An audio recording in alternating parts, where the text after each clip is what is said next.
ప్రకాశం జిల్లా ఒంగోలులో స్వర్ణ గ్రామం స్వర్ణవారు శాఖ ఆధ్వర్యంలో నిరుద్యోగ యువతీ యువకుల కోసం కౌశలం జాబ్ మేళా నిర్వహించారు. కార్యక్రమానికి ముఖ్య అతిథిగా రాష్ట్ర సాంఘిక సంక్షేమ శాఖ మంత్రి డోలా శ్రీ బాల వీరాంజనేయ స్వామి హాజరయ్యారు.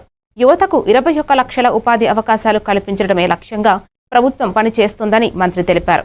కౌశలం కార్యక్రమం ద్వారా ఇప్పటి వరకు 10,000 మందికి ఉపాధి కల్పించామని చెప్పారు.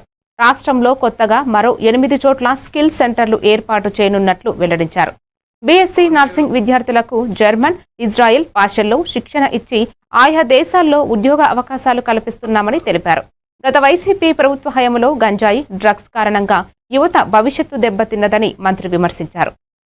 గ్రామం డిపార్ట్మెంట్ కలిసి కౌశలం ద్వారా రిజిస్ట్రేషన్ చేసుకున్నటువంటి వాళ్ళకి చొరవతోటి ఈ రోజున ఇక్కడ కౌశలం ద్వారా గ్రీన్ టెక్ కంపెనీ వాళ్ళు ఇంటర్వ్యూస్ తీసుకుంటున్నారు.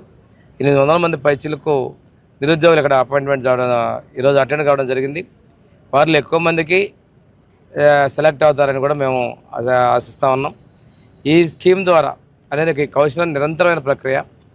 స్వర్ణ గ్రామంలో రిజిస్టర్ చేసుకున్నట్టయితే వాళ్ళకి మనం ఆ సంఖ్యను బేస్ చేసుకొని ఎగ్జామ్ కండక్ట్ చేసి వాళ్ళని ఎన్రోల్ చేసుకొని ఉపాధి కల్పించే చర్యలు తీసుకుంటున్నాం. ప్రభుత్వం ఇప్పటివరకు కూడాను డిఎస్సిలో 16,000 ఉద్యోగాలు, అదేవిధంగా పోలీస్ డిపార్ట్మెంట్లో 6,000 ఉద్యోగాలు ఇవ్వడం జరిగింది. జాబ్ క్యాలెండర్ కూడా 15,000 పైగా ఉద్యోగాలకు ఇవ్వడం జరిగింది. మా ప్రభుత్వం నిరంతరంగా నిరుద్యోగులకి ఉపాధి ఉద్యోగాల కల్పన కట్టుబడి ఉందనే విషయాన్ని ఈ సందర్భంగా మీకు తెలియజేసుకుంటూ నిరుద్యోగ యువతంతా కూడా